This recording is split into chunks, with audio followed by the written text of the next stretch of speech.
the tranquility. It just really nurtures your soul. For me,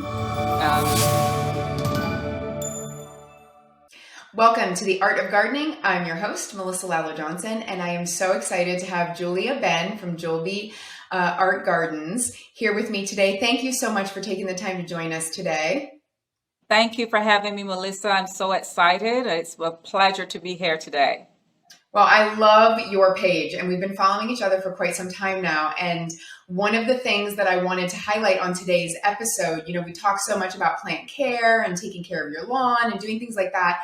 But one of the specialties that I see in your beautiful page, which if you want to check Julia out, you can go to Julbe, it's Julbe Art Gardens on Instagram. And I know you have a lot of other ways to reach you. We'll get to that soon. But if you check out her page, she has absolutely an incredible eye for placement of just creating. So creating your tablescapes, which is what we're going to primarily talk about today. We're going to have you on a future episode to talk about staging your front door and just all of the different ways. There's so many facets to you. So let's get started. Give us a little bit of your background and how you became so involved in design and plants. Right. Well, I grew up on a farm in Barbados. It was managed by my grandfather, and he was a fantastic plant scientist and agriculturalist and just a lover of plants and gardening. And this is where I got my first love, watching grandfather and the staff. And I never worked on the farm. I was never a farmhand, but just being able to witness, it really had a huge impact on me. He didn't just grow vegetables. He grew amazing flowers and hedges. And there was a time the movie Island in the Sun was being filmed in Barbados. And the location was just a stone's throw up the road from our family farm. And so daily, the producers would pass the farm and would admire grandfather's crotons. And they had requested to if they could have them to use as props on the set. And grandfather said, no. He's like, I'm not digging these up to give you guys to use on your set. I mean, that might have been good, but no, I would have to uproot them.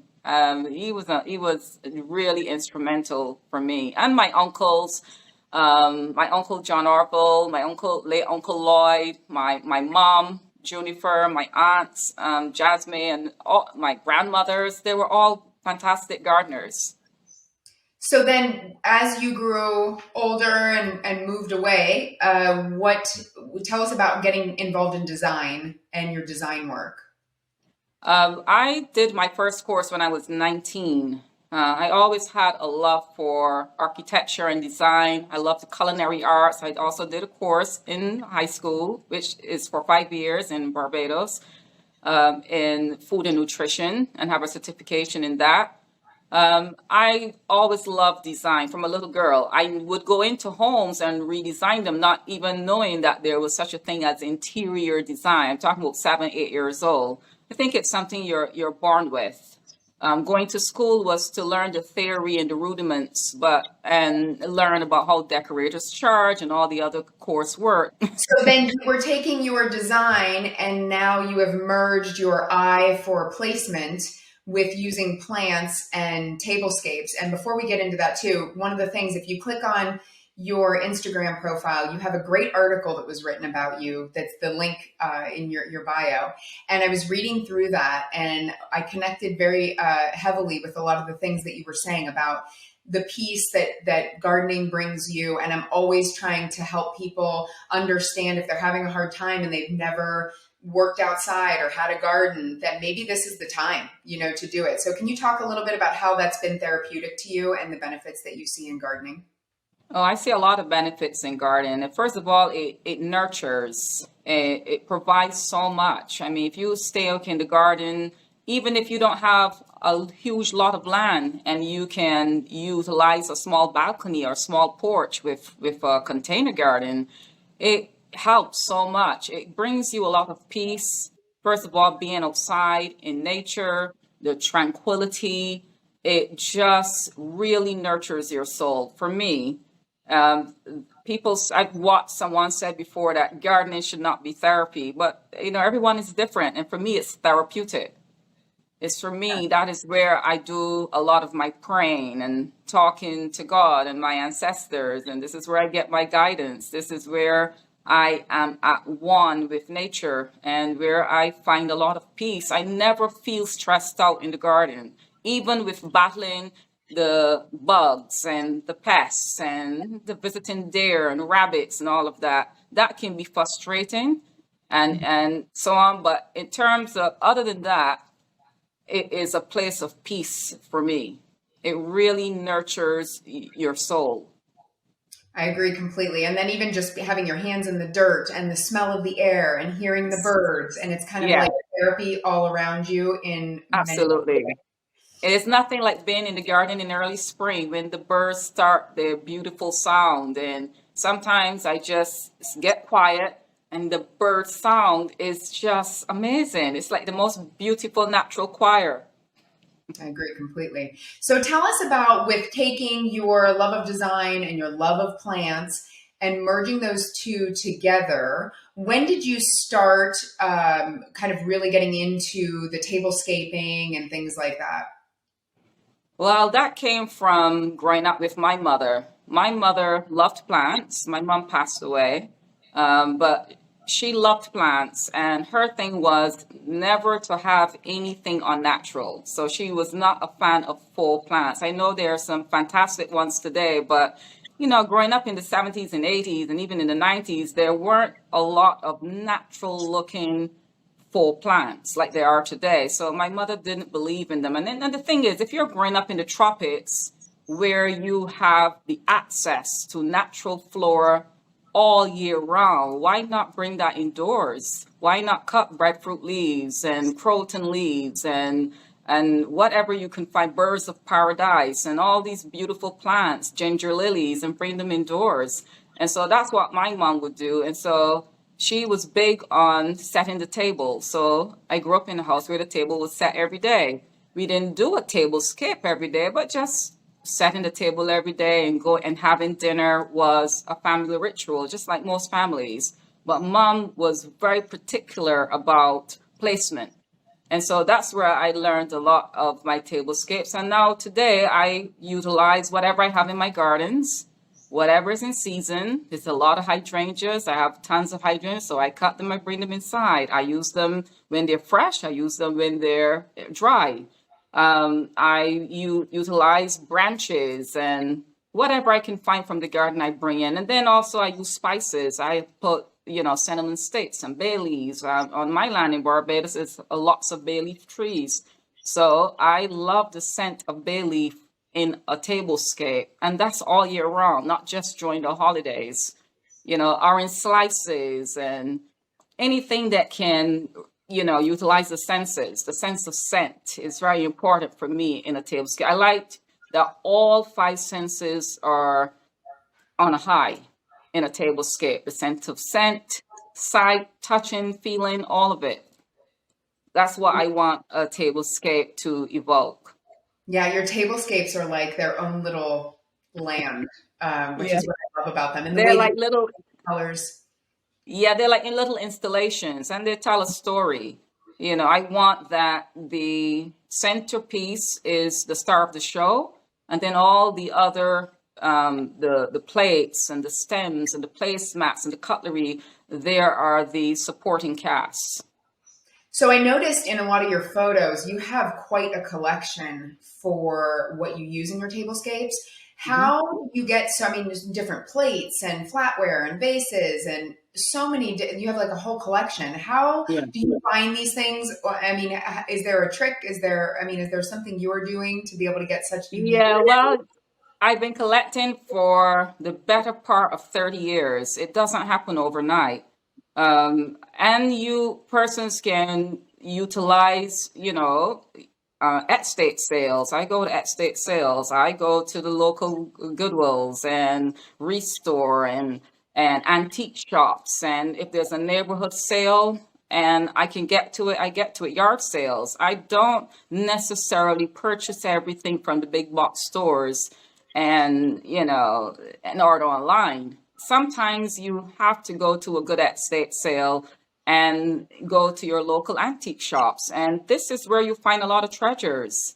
This is where you find things that everyone else doesn't have. Because if you order everything online, it's available by the zillions to everyone. This way you have one of a kind place settings that you might find at a yard sale that no one else has.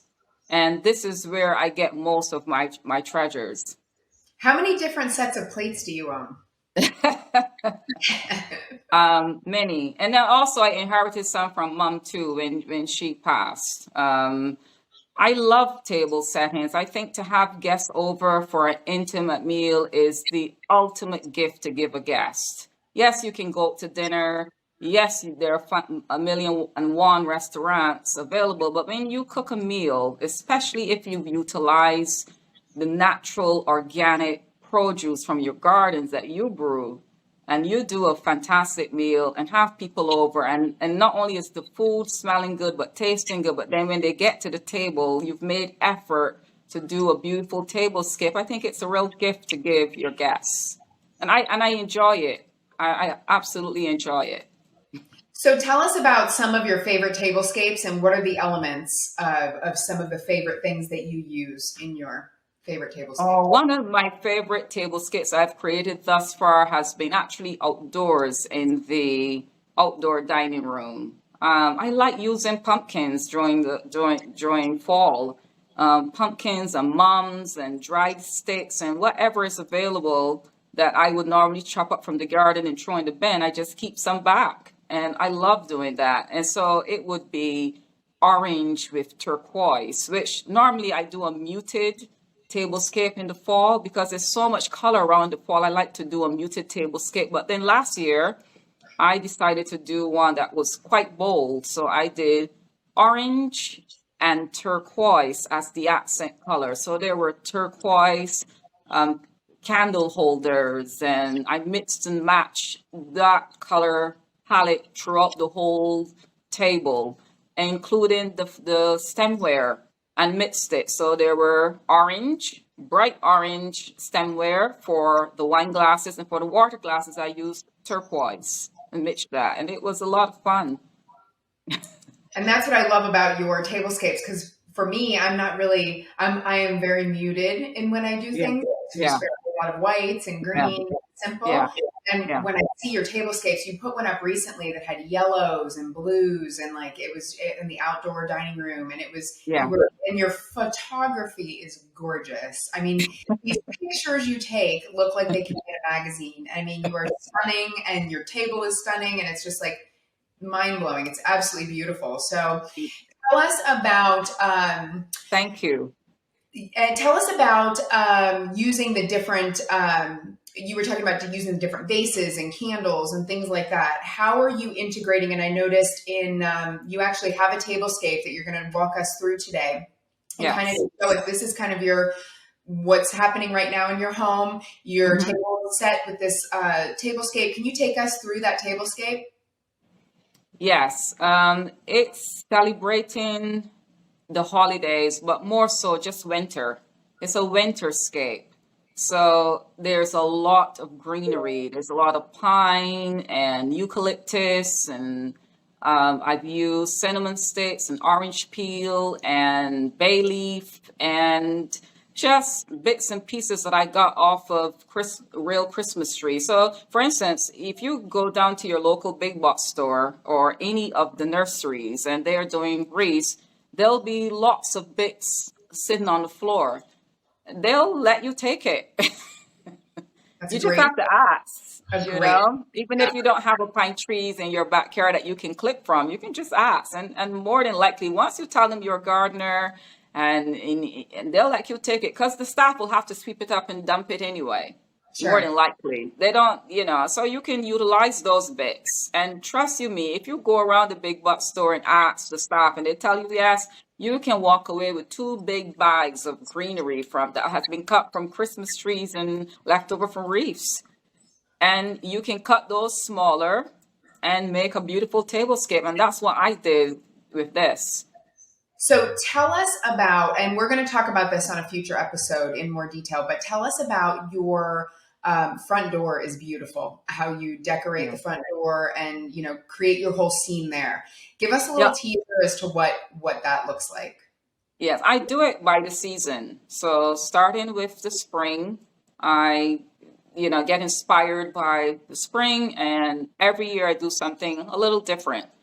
So for the spring, I will do a tablescape, the tablescape, and then I want the front door to sort of marry that.